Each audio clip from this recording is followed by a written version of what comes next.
Warning, incoming game over. Warning, incoming game over. Well, hello again, everybody. Welcome back to Game Over Toronto. Leafs lose a frustrating one, 3-1 to the Washington Capitals. Also outshot 26-21. Frustrating, I think, is the ultimate word for this game. You know, this was an eminently winnable game. Yes, the Caps are a very good team this year. There was a lot made of, best home team versus best road team coming into this one.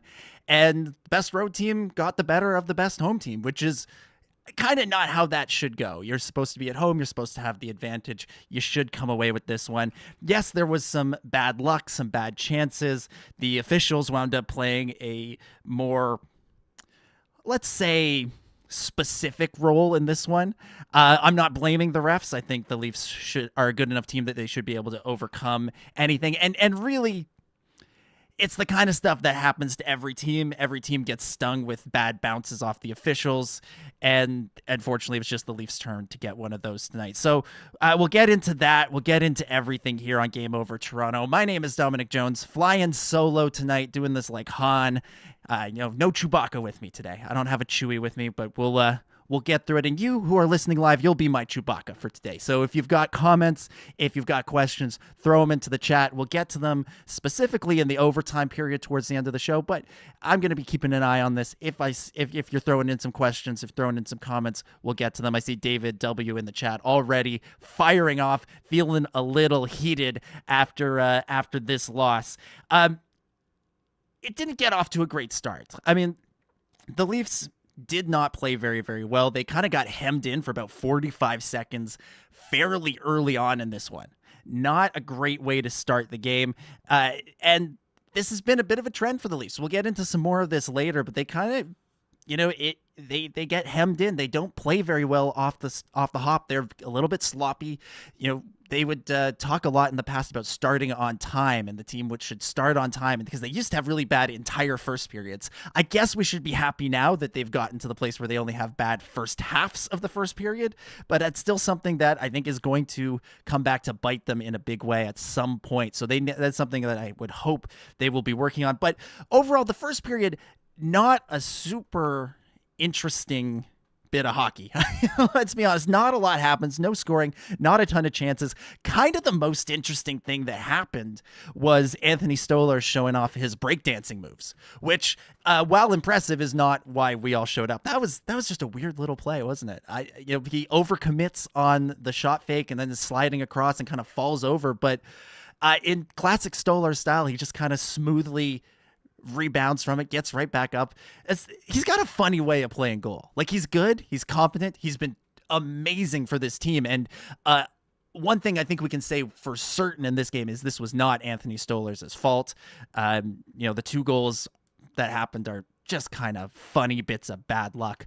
But he kind of, but he's got an interesting play style. It's always something that we're talking about with him beyond just, hey, what a great save. There was the period there where he was dropping his stick constantly. There was, of course, the incredible barehanded smothering of the puck, and now this sort of weird little breakdancing move. But that kind of was the most interesting thing to come out of this first period, if I'm being perfectly honest. The Leafs, like I said, off to a slow start. Caps definitely dominating the play for the first 10 minutes. Finally, the Leafs get a little bit of offense going. Nylander gets a breakaway, draws a penalty. Jacob Chychrun goes to the box. Definitely, perhaps could have and maybe should have been a penalty shot, but I don't know. I think I'd rather have the power play. I'd rather have 2 minutes of opportunities, 2 minutes of chances to get a goal rather than a one-off breakaway shootout style penalty shot. So I'm happier when the ref calls the 2 minutes rather than the penalty shot. As exciting and as fun as a penalty shot can be, and like anybody else, if there is a penalty shot, I'm on my feet watching with bated breath to see what happens. But The power play comes out. Power play one, going with the 5 forward thing that they've been doing. Marner, Matthews, Tavares, Nylander, and Nyes. And they looked dangerous. They came out looking pretty good. This wasn't like the power play that we saw early in the year where they couldn't generate anything. They couldn't get anything going, where they were always looking for the perfect play. They created some chaos. They had some opportunities. They weren't able to find the net. So they ultimately were not successful.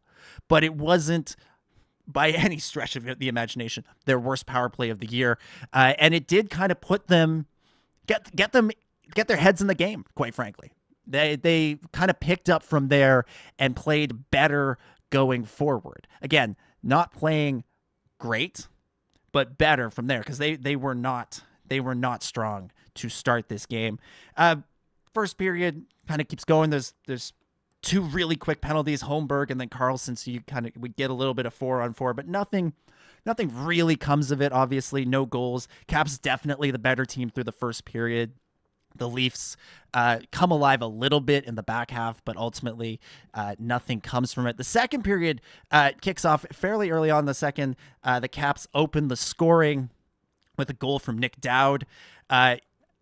Excellent little tip that he does in front of the net. That shot from the point didn't look particularly dangerous, but that's a credit to Dowd that he was in the right place at the right time. He took advantage of a couple of breakdowns from the Leafs to put on a nice deflection and make what looked like a nothing play into a score, into a goal. I was going to say a scoring chance, but into a goal. That's a credit to him and the Caps and what they've been doing this year. Couple of things going wrong on this play. Lorentz tips the puck. I think it was Lorentz. He tips it as it's coming back the other way, so negating icing. Nick Robertson then, unable to, play the puck along the board after Timmins does his job and wins the battle to get the puck back behind the net and to clear it out. Robertson misses that play, so the puck winds up at the point, and then Simon Benoit, again, expecting Robertson to pick up the puck, ultimately is not in position to cover Dowd. Puck gets tipped, puck goes in, 1-0 Caps. Boy, Nick Robertson, we'll talk more about him later, but you just feel for the guy. You just feel for the guy because he wants it. You can tell he wants it so bad, and he is trying hard out there. He is really, really trying hard out there, and it's just not working out for him. There was several different points in this game where Robertson had opportunities and blew it. He just blew it. And then he makes mistakes like this one. He makes another mistake later on towards the end of the period with the penalty that he takes. There was an opportunity with him and Tavares where it looked like it was going to be a 2-on-1, and he makes the pass too soon, putting himself offside, which was tough. Early on in the first period, as the Capitals were dominating, aside from Stolarz' breakdancing, the one sort of little highlight for the Leafs was a Robertson rush. He tried to put a little move on the Washington goalie, and unfortunately nothing came of it, but it sort of looked like, okay, maybe he's got a little life. Maybe he can make something happen. Ultimately, though, this winds up being another tough, frustrating game for the kid. And, we'll talk about it later, but Max Domi's coming back soon. Max Pacioretty's coming back soon. Bobby McMahon isn't too far away, and David Kampf is also going to come back eventually. And there's going to be some questions for some of these guys. And unfortunately, Robertson looks to be in the question category. But we will get to that. We will talk more about that later on. The David in the chat says, time for the Leafs to waive Robertson. Yeah, I'm not quite there. I think you still got to hold on to him. You still got to try and make something happen. Make something happen here. Try and get some value back for him. But I understand the frustration. I certainly understand the frustration. Leafs do get a little bit of life back. They tie the game up on what I'm going to say is probably the best Leafs goal of the season. Tavares on a breakaway with just some incredible hands, beautiful dekes, beautiful moves to get the puck. And she then just roofs over the goalie. Incredible stuff. And almost more incredible is the pass from Tanev, the breakaway pass to Tanev. The Leafs were really trying to emphasize breakaway plays in this game, and Tavares being the one to actually capitalize. But just a beauty of a goal. Really, like this was the moment in the game where you thought, okay, maybe they're going to turn it around. Maybe they're going to get back on track here. Maybe they're going to actually, continue this winning streak, make it 4 in a row, because they looked for a minute here in the second like they might be able to do that. Ultimately, we know how it worked out, and it didn't go that way. But shouldn't take away from the highlight reel, just quality of the John Tavares goal. So good stuff there. Unfortunately, ultimately will be forgotten in the in the long run because they lost this game. They come close again. Matthews grazes the crossbar, but nothing comes of that. And then the only other sort of things that happened there of note are, unfortunately, the Robertson stuff that we've talked about. We come back into in the third period, tied at 1. The Capitals definitely come out with more jump. The Leafs look sloppy. They cannot get out of their zone. The Caps are applying pressure, making things happen, winning puck battles, winning board battles constantly. And the Leafs just cannot get anything going. They find a little bit of life sort of midway through the period. OEL has a great slap shot that's stopped after Matthews, Marner, and Nyes kind of created some chaos and made things happen for a moment. But ultimately, it was not enough. There were, again, this is why I think this game is frustrating for Leafs fans. There were great opportunities. There were moments where you saw why this team is so good, why they are first in the Atlantic. We saw the flashes tonight, but it wasn't enough. It wasn't enough. They weren't ever really applying the pressure consistently on the Capitals, and whereas the Capitals were able to do that to them, and that's why they lost. Simple enough. That's why they lost. The Caps had more opportunities and they took advantage of it. And yes, they got some lucky breaks, as we're going to talk about here in a second. But they were able to take advantage of them. The Leafs did not do that for their own opportunities. So, even though, again, saw flashes, it wasn't enough. The execution wasn't there. The Caps ultimately take the lead on what is the game-winning goal. Connor McMichael scores. And this is where, I think the Leafs were starting to get frustrated with the officials. There were some kind of soft calls on the Leafs, on Oliver Ekman-Larsson in particular. He just kind of, I think, had some bad luck, a little bit of wrong place, wrong time for him. That high sticking penalty that he took was not a penalty. I don't know. I try not to get too caught up in, the refs missed this call, the refs blew that call. I recognize that it's a really tough role to be an official, and they're going to miss stuff on it going the other way. The Leafs are going to get their advantages because of that. So, as far as I'm concerned, it comes out in the wash. I think we should demand that the refs be the best that they can be. And sometimes they do need to do better, but usually they don't. The calls. Over the course of a season, I think ultimately things balance out. Again, not to excuse poor decisions, poor calls, but one game here and there, it does matter. It can matter, but it'll come out in the wash, I think, in the end. So the Leafs were getting frustrated. There was the call, the call on OEL that shouldn't have been. There were a couple of things that felt like missed calls that went against the Leafs, and then of course Matthews trying to ring the puck around the boards behind his own net, hits the official. It bounces out in front. Connor McMichael's there. He puts it home. 2-1 Caps. And, again, I get why the Leafs are frustrated. That's a really unfortunate bounce. I don't think anybody looks at that and goes, that's what Matthews was trying to do. I don't think that's what anybody ever tries to do. It's just bad luck. And should the ref have been there? Should the ref have done more to get out of the way? Certainly. Absolutely.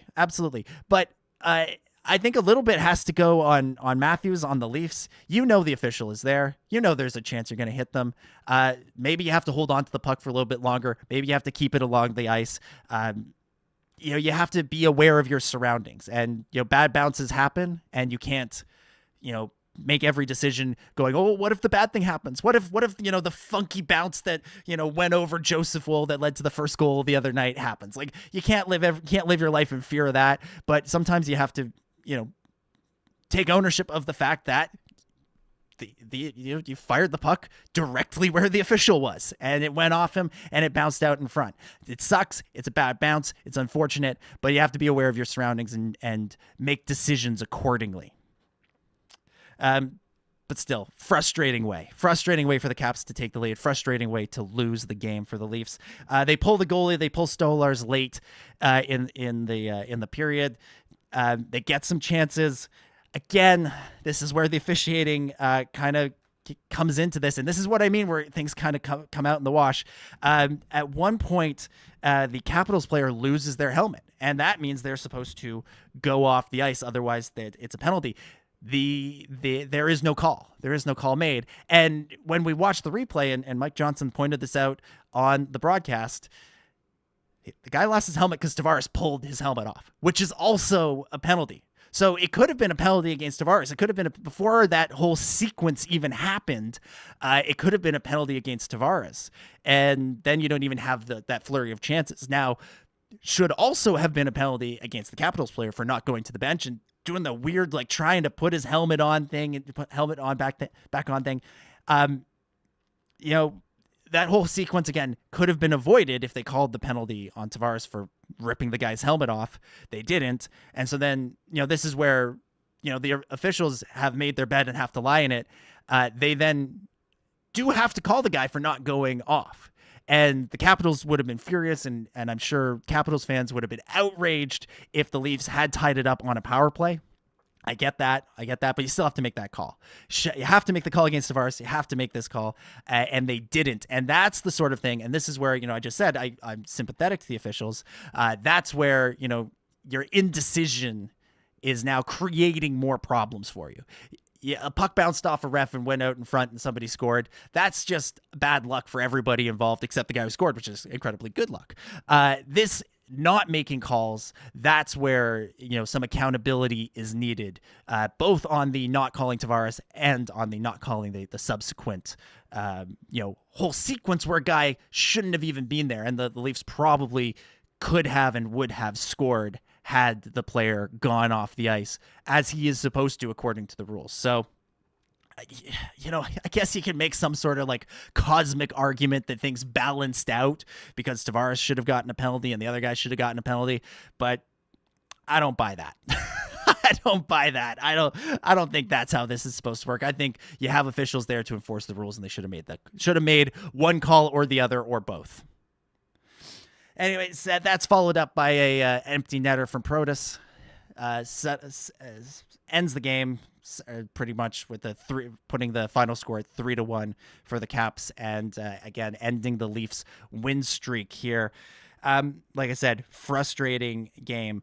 And we're going to talk a little bit more about the first and third period as we move into our second period here. But before we do that, of course, want to remind you to make sure you are supporting the Game Over Network. You can follow at Game Over NHL on Twitter/X. You can follow at Game Over Network on Instagram. We're also on Bluesky and Facebook. Make sure you're following along so that you see all of the game overs that are happening for all 7 Canadian teams. There's great hockey talk happening on all the various Game Over channels, and make sure you subscribe to them as well, but specifically subscribe to Game Over Toronto. And if you want to go a step further, there are ways you can support Game Over financially. We've got a Patreon. You can search for Game Over on Patreon.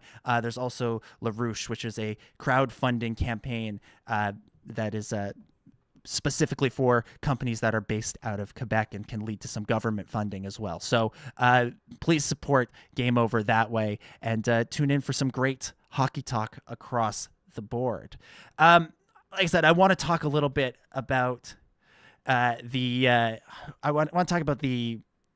first and third period here as we move into our second period. And this is where the Leafs really lost the game in the first and third periods. They played well enough in the second period to compete. If they had played well the same way they played in the second period in the first and third, they might have done a little bit better in this game. But there was something missing. There was an urgency missing from this team as they did not come out all guns blazing the way they should and the way they need to in the first period. This is something that I think is going to burn them, as I said earlier. This is going to come back and bite them at some point. There are a lot of really good teams out there that if you give them an inch, they will take a mile.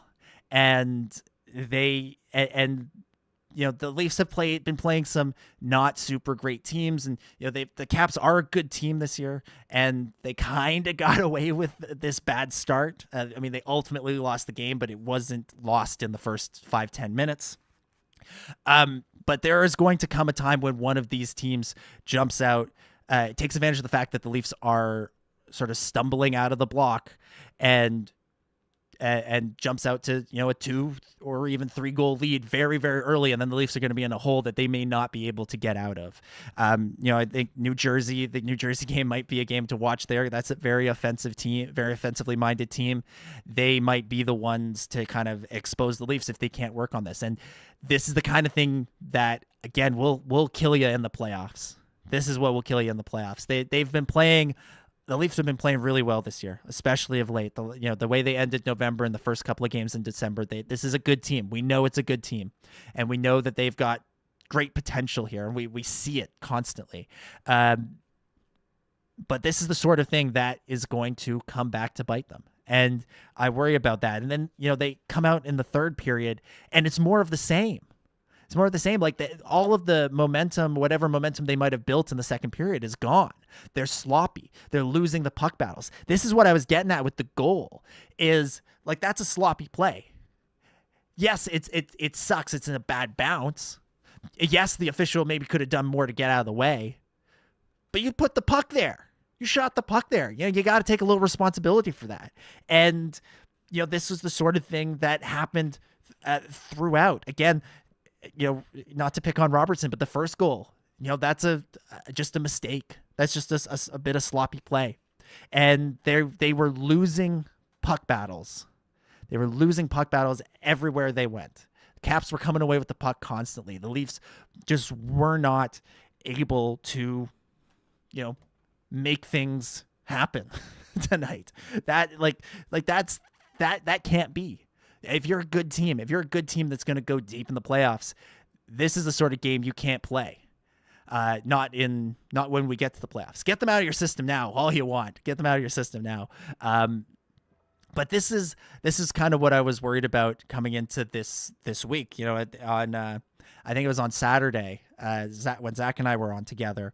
He asked, "What do you want out of this stretch of 4 games over the next week?" Because remember, they're back in action again tomorrow night. What do you want out of there? And I sort of glibly said, a winning record. And that's obviously what you want all the time. But the Leafs have this way of going into these stretches that you think should be a place where they win a lot of games, and they beat up on some bad teams and only kind of doing okay or doing badly, right? On Monday they beat Chicago, but Berube was not happy with that. He was not happy with that game, and I think we all kind of can understand why. Before that game, and then on Wednesday, they beat the Preds. It's a close game, but there's a close game, but a good game. They won that one. They were decidedly the better team. And then in this one, again, this one, if you're going to lose one in this stretch, losing to the better team of the 4 that you're playing, you can accept that. You can that, if you have to lose one, this is the one to lose. And so now you go into the second half of a back-to-back, playing the Penguins, playing Kyle Dubas, and you have to, if you want to come away with that winning record, now you got to win. Now you got to win. If things are going to be if they're going to show that if this team is going to show that they are different from previous iterations of the Leafs, where they would lose 3 out of 4 of this stretch, or all 4 of them.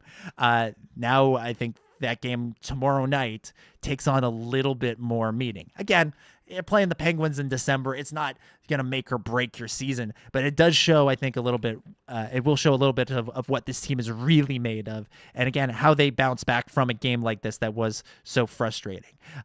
One of my themes for this season has been, I want to see how they overcome adversity, and a loss like this is not the biggest form of adversity. It's not the greatest form of adversity, but you do need to show that you can get over a game like this, a game where you felt like you maybe got a little bit screwed by the officials. I think it's fair to say, whatever I might think of it, the team felt that way. A game that where you couldn't get chances, things just weren't going your way. That's another. How you come back from a game like that and play in a game against Sidney Crosby. Pretty good player, one of the greatest of all time. No big deal. How do you come back and play that game and still feel like you are, and just show that you aren't thinking about this game. You aren't still hung up on this game. You aren't, that you have what it takes to win, and to win consistently. So that's. I'm really hoping that tomorrow is a bounce back game. Yes, it's against a lesser opponent, but any team can win any given game on any given night. So and the Leafs are coming off a back-to-back. So I'm now watching tomorrow with a little bit of a closer, with a little bit more intensely than I would have been after. Or I would have been had they won this game. If they had won this game, you still want them to win tomorrow, but it wouldn't have felt like a necessity. Now, in order to have that winning record that I asked for, they need to win tomorrow night, and I'd like to see them come out and play the sort of game where they leave no questions, they leave no doubts, which we know they can do. We know they can do. As I keep saying, this is a good team. They had an off night tonight. It was frustrating. It was annoying, but let's not forget that this is a good team that is capable of doing good things, and hopefully, God, it's such a typical Leafs fan thing to say, but hopefully this is the year. Hopefully this is the year they finally figure it out and they finally make it happen. So play more like they did in the second period. If they can do that, that's a good start. But obviously even the second period wasn't all that great. They need to do better than they did at just about any given point tonight. But with that, we can move towards our third period. As we do that, I want to remind you to check out the Game Over merch. There's tons of good merchandise available from the Game Over Network. There's merchandise for every single of the Game Over shows. There's sweaters, there's t-shirts, and there's a holiday deal on right now. If you go to the Game Over store and use the code, oh gosh, what's the code? If you use the code GO Holidays, that's GO Holidays. As if your team was the holidays, you're cheering for the holidays. Go Holidays at thegameovernetwork.com. You can get 15% off hoodies and beanies. And so if you're looking to get some merch, maybe you want to give it to somebody as a gift. Maybe you want to spread the word about Game Over that way. Thegameovernetwork.com. Use code GO Holidays to get 15% off hoodies and beanies. So gonna take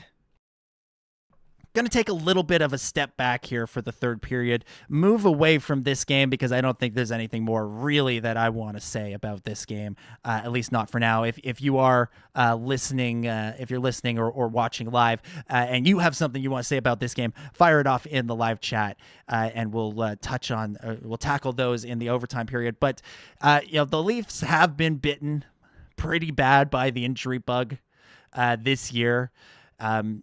They were kind of lucky in the timing for a lot of these injuries that they took place in November when they had a very light schedule.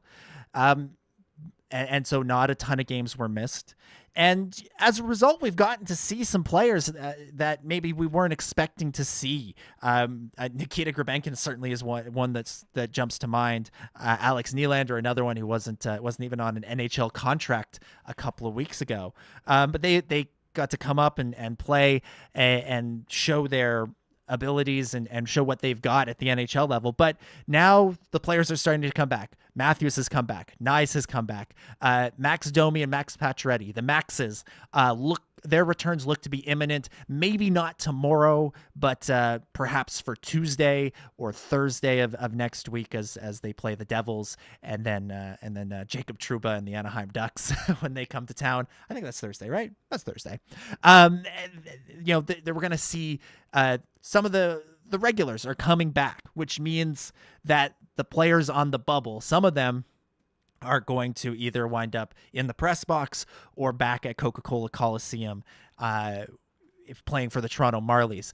And so I wanted to go through some of those guys and talk about where we think they will wind up. We'll start with the guy who didn't play tonight. As I said, I'm sick of talking about tonight's game. But Alex Nylander, it was a nice story. It was fun to get the Nylander brothers together for a hot minute here, but I think with Max Domi, with the Maxes coming back and hopefully Bobby McMahon soon, and David Kampf eventually, it does feel like Alex Nylander might be the first to go. He hasn't played poorly, but he hasn't really set the world on fire. He hasn't captured anybody's imagination. Unfortunately, I think Alex Nylander is destined to return to the Toronto Marlies, where he was lighting things up. And when there is another injury, I don't think the team will hesitate to bring him back up. He can play at the NHL level. We know this. He can score at the NHL level. We know this from his previous experience. But on a team like the Leafs, he's just he doesn't crack the top 23 players in the organization, which is again a testament to the team and to the organization and to what Brad Treliving and everybody has built here. So Alex Nylander, we'll see you at Coca-Cola Coliseum. Nikita Grabenkin is the next one on the list here that I want to mention. Grabenkin's had a lot of good play lately. He's been a good player. He's been a lot of fun. But he gives great quotes. He gives great quotes. But did anybody notice him at all in tonight's game? I know he's playing on the fourth line. I know he's not in a high profile role on this team, not in this game. But I felt like in previous games, you knew when he was on the ice, he was going in there, banging and crashing, making things happen, making life miserable for the other team. He was kind of invisible tonight. So again, with the Maxes coming back, I think Nikita Grabenkin is going to head back to the Toronto Marlies, but hopefully not for too long. I think what he showed in this little stint is that he can play at the NHL level, and he's got something that the team needs and the team likes. So he should head back to the Marlies, continue to work on his game, continue to develop, and then, if not later this year, then certainly next year when training camp rolls around, come in and fight for a role in the starting lineup. Fight for a role on the roster with the big club. Don't settle for starting next season with the Marlies. But what a revelation this kid has been. It's been great fun having him here. He's a character. He's already endeared himself to the Toronto fans. All of that, that does matter. It's not the ultimate decision-making, thing that will make your decision for you, but it is a good thing to have, and it's a nice thing to have on this team. Nice bit of character. So, unfortunately, I think he's not long for the Toronto Maple Leafs, at least not this year. But I'd like to see him kind of have a similar career trajectory to Bobby McMahon, where he might be up and down for a little bit. He'll play really, really well with the Marlies, and then he will get his chance with the big club and prove that he is not just worth keeping around, but can play in regular minutes in an important role the way Bobby McMahon has this year and last. Fraser Minten. Here's where things get interesting, because I think Fraser Minten has played well enough to keep his spot on the team. He didn't score tonight. He wasn't involved in any scoring plays. But you did notice him. He was making things happen. He was getting in there in the battles. You could see Berube was, trying him out with some of the big guns. You saw him out there with Tavares and Nylander at different points, and Marner as well, I think. So he's a player that I think is going to be a significant part of the long-term plan for this team. He might be the long-term solution at third line center, if not this year, then going forward. It's going to be tough to send him back. This is the one where if they do send him back, it's send him back to the Marlies. It's not necessarily because of his play, but because of everything around it, of contract situations, of not wanting to lose guys on waivers, of not wanting to have to make trades at trades that you don't want to make just yet. If he's going to go, it's likely to be because of that sort of thing rather than his play, because he's been playing well. Maybe the organization wants him to develop more at the AHL level. Maybe they think that's a better place for him to develop. Fair enough. But what we've seen here in this little stretch, and admittedly small sample size, is that he is, if not ready, he's very, very, very close to it. We saw a similarly small sample size last year at the start of the year when Keefe had him, make the team out of camp. And he wasn't able to keep up. He wasn't able to keep up last year, but this year he has been able to do it. And not just keep up, but, actually contribute in meaningful ways. There's that stat that he has just as many goals as Nick Robertson. And you think, who would you rather have on your team? Again, I don't want to pick on Nick, but it's hard not to say Fraser right now. It's hard not to say Fraser Minton. But again, because of contract status and waivers and call-ups and all the rules around that stuff, it might be easier just to send him down and let him continue to develop there. And if he does, he's another one. You come into next year, hopefully ready to make the team out of camp. And he'll be probably, for the rest of this year, if he gets sent down, the first guy called back up, unless it's like a defenseman that goes down. But he'll probably be either first or second called back up. Alex Steeves is already back with the Marlies. He was the first call up this year, or this time. I don't know if that happens again. Fraser Minton, Nikita Grabenkin, they both have won over fans, which matters, but doesn't matter. And I think they have impressed the coaching staff and shown that they can do things at the NHL level. And you want to give them more opportunities again, so that they're ready, if not this year, for next year. And now we get to Nick Robertson. I almost want to not count this game in this conversation, but you can't not, because here he is, just making mistake after mistake after mistake.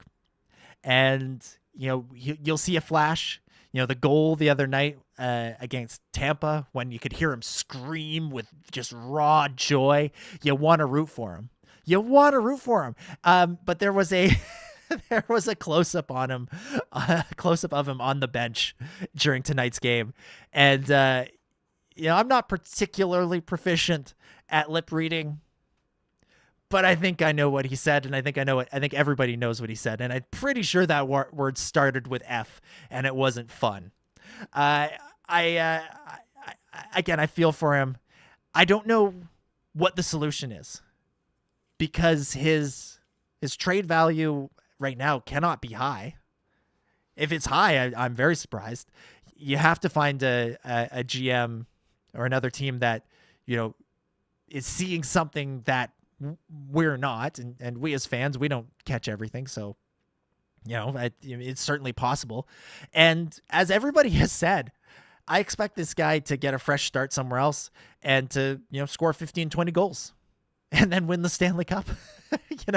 I at this point, it almost might be the best thing for him. It might be the best thing for the team. He is on that 1-year deal, and you wonder, he asked for a trade this offseason. Right. and then he comes back on the 1-year deal and things just are not going well for him again. And you have to wonder, where does the relationship go from here? Where does the relationship go from here? I don't think you take him out of the lineup just yet. I think you keep giving him chances. I really do. You got to give him every possible chance. We've got to see if it is possible to find whatever the missing concoction, whatever that is, that we need to give it every chance, because this is probably the last go around with it if it doesn't work. Like, again, 1-year contract, already requested a trade this year. He's got it. This has got to be it. This has got to be it. And I think he knows it. And I think he's frustrated because it's not working. And you can bet the team wants it to work. It's always better to have good players, right? It's nice to have good players who are cheap. What's he making? He's making less than $1 million. So as I said a couple of weeks ago, like, if that's your biggest problem, that's a pretty good problem to have. Like, it means you're in a pretty good place. But it's just clear the bounces are not going his way. He's making mistakes. It's probably one of those things where he's honestly trying too hard. He's trying so hard to make things happen that he's not allowing himself to be the best version of himself. And that's unfortunate. Like I said, I'm still rooting for this guy. If he scores a hat trick tomorrow night, I'll be just thrilled. I'll be just thrilled. I'll throw my hat from wherever I'm watching the game all the way to Scotiabank Arena. I'll do it. If he scores that hat trick, I'll do it. I'll throw my hat from wherever I am in the vague direction of SBA and hope for the best. But yeah, that's going to be the tough one, because again, it's hard to send him down. I think you have to put him on waivers, and does another team see that raw talent and that cheap contract and go, let's try it out. And then he's out of the organization. And, that would be sad, be unfortunate. Other names here. Now we're getting kind of into the names that, probably aren't going to wind up with the Marlies, probably aren't going to wind up with being traded, but will probably wind up as part of rotations as more guys come back. Pontus Holmberg, he took an unfortunate penalty early in this one. He took the tripping penalty very soon after the Leafs power play nearly opened the scoring in the first period. Not great, but I think Pontus is kind of settling into a role as, when the other guys come back, he'll probably be the extra forward. He'll probably be the guy who fills in when somebody needs a day off, somebody's hurt, when you're doing some load management stuff. He's probably not an everyday player, but he's probably good enough to, be the extra guy. He can fill in here and there, and in multiple different roles. Having him be the Bobby McMahon while Bobby McMahon is out, he's not the same player as Bobby. He doesn't have quite the same game, but I think he's done a lot better in that role than in some of the other roles they've had him in this season. Sorry, I keep hitting the cough button because I think I'm coming down with a cold, which is not great. But I don't want to subject you to me doing a little sniffling. And if I have done that to you at some point when I didn't hit the cough button, I do apologize for that. I know how annoying that is when you're listening to something. Connor Dewar, again, he's probably in some kind of rotation with David Kampf, Steven Lorenz, Max Pacioretty, Ryan Reeves, as people come back, sort of filling out the bottom six. But I love this player. I've been real happy with him. I'm a big David Kampf guy too. I like these sort of bottom six, defensively minded forwards. That's something I've always appreciated. And I felt like he's been a real asset to this team on the penalty kill. He can jump up and generate a little bit of offense. I know he scored a lot more in Minnesota last year than he has in Toronto. But he can generate some offense. You see that it's more so there than it is with David Kampf. Kampf might be a guy that's difficult to move because of his contract and because of the very specific role he plays on a team. But if he does, if he goes down the way he has, or if he does wind up being moved out, you feel pretty good about Connor Dewar being able to pick up all of those responsibilities. And also, again, generating maybe a little bit more offense than David does. But I've been very happy with him. There were a couple of points in tonight's game where I saw him make a couple of smart defensive plays, and I was feeling pretty good about having Connor Dewar on this team. And the other guy is Philippe Myers. I mean, he's in because Jake McCabe is out. When Jake McCabe comes out, I think he settles back into being the seventh defenseman. If we ever get to a point where the Leafs' current 6 defensemen plus Jake McCabe are all healthy, and Yanni Hakanpää is healthy enough to play, then you start to have a conversation about what do you do with Philippe Myers. But Hakanpää's health feels like you're constantly dancing on the edge with that guy, that you probably don't want to be throwing away your defensive depth. But clearly the Leafs think he'll be back. Clearly the decision makers behind Team Finland at the Four Nations tournament think he'll be back. So we have no reason to doubt that Yanni Hakanpää will make another appearance at some point for this team. And that's where you do maybe start to consider, what Philippe Myers' future is with this team. But again, things are so precarious with the health of that player that maybe you don't want to do that. You don't want to get rid of him. You want to keep him around just in case as a little bit of injury insurance. And he hasn't played poorly. He hasn't done amazingly in these games that he's been in, filling in for Jake McCabe. You obviously miss Jake McCabe. You would like to see, you always prefer the team with Jake McCabe than without it. But he's done an admirable job stepping up and filling in. So I've appreciated what he's done, even if again it's nothing against him to say it's a downgrade from Jake McCabe. I say that only to pump up Jake McCabe's tires. Philippe Myers has been doing just fine. But that's where we'll leave things in the third period. We'll transition here to overtime. Again, last call for questions or comments in the live chat. I will start with David W. It was real fired up after this one, saying, I would be hopping mad if I were Berube. I would call a players only meeting because simply put, the Leafs need to put up a point or two in the standings. But they didn't do that because they only scored one, all caps, one goal. Enough with the excuses. Bottom line, maybe it's time to bring in to this roster time to bring something into this roster to motivate it to beat playoff caliber teams. A series of drill sergeants. Bring in the drill sergeants. Maybe that's the only way to motivate this team against these teams. Getting in close to opposing goalies is like getting into the paint in basketball. Shooting 3-pointers is nice, but getting those 2s often helps. Yeah, maybe the drill sergeants are needed. Maybe that's the solution here. Maybe that's what they need to do. I think Berube, again, it's hard to judge the coach from the outside. This is something maybe, Zach could speak to more on a future show. He's a little bit more tapped into systems and that sort of thing than I am. But it's I think Berube has done a good job of sort of getting the team to play his way.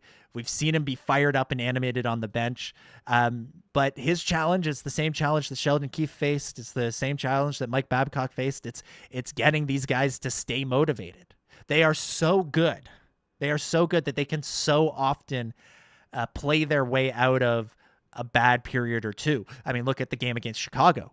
They won that game 4-1. That's a pretty handy win. Like you don't look at that game and go, "Wow, they struggled in that game." Then you hear Craig Berube talk about it, and he was not a happy camper with them after that game. So he's got to figure out. Again, there's a secret sauce to this team that's got to be figured out, and it's on the coach. It's on all the coaches to try and see if they can, get through to these guys, to be the team that they need to be, to not just win a round or 2 rounds or 3 rounds of the playoffs, but to get back to the promised land, the place that the Toronto Maple Leafs have not been since 1967. So maybe it's the drill sergeants. Maybe David's onto it here. Maybe it's the drill sergeants who will come in and get them going again. But with that, I think we'll wrap things up for tonight's episode of Game Over. Game Over Toronto will be back tomorrow night after the Leafs take on the Penguins, the Pittsburgh Penguins. Sidney Crosby, Kyle Dubas, the Leafs facing off against them. I believe Lauren will be handling the stream tomorrow night. Should be a great show. Make sure you tune into that. Make sure you subscribe to Game Over Toronto to never miss an episode. Follow at Game Over Network on Twitter and /X. Follow at Game Over. It's Game Over NHL on Twitter /X. Game Over Network on Instagram. Like us on Facebook, follow on Bluesky, and of course subscribe to the various channels. Again, if you want to get some merch for the holiday, the GameOverNetwork.com, and use the code GO Holidays, like Go Holidays, like we're cheering for the holidays, to get 15% off hoodies and beanies in the store. If you want to follow me for whatever reason, you liked what I had to say, or maybe you didn't, and you want to follow me on social media, I'm at Dominic J25 on Instagram. That's my main one. I'm also on Twitter and Bluesky, although I don't post there very much. And if you want to talk some Star Wars, if you're looking at my background, if you're watching this, you can see I love Star Wars. You can tune into the Star Wars Underworld podcast. That's my other show. We are, of course, breaking down episode by episode the new series Skeleton Crew. There's always a couple of TV spots for it during the games. If you think that looks cool, you should check it out, and then come listen to the Star Wars Underworld podcast. Hear us break it all down. Just search Star Wars Underworld on Apple Podcasts, Spotify, YouTube, however you like to listen to podcasts. And make sure you're doing the same for Game Over. I expect that you already have done that for Game Over, which is why I started with the Star Wars plug. But I expect that you're doing that as well. Make sure you're subscribe to Game Over on Apple Podcasts, Spotify, wherever you get your podcasts, and on YouTube as well. And that way you can listen after the fact. You can listen on your way to work, on your way to school, when you're supposed to be working, you're supposed to be studying, you're supposed to be hanging out with your family, and the holidays are coming up. Maybe you're getting sick of your family, so you want to sneak off somewhere and listen to Game Over. You can do that. Make sure you're following us on whatever your favorite podcatcher is. But that is it. Like I said, Game Over. We'll be back tomorrow as the Leafs take on the Penguins. We'll see everybody then.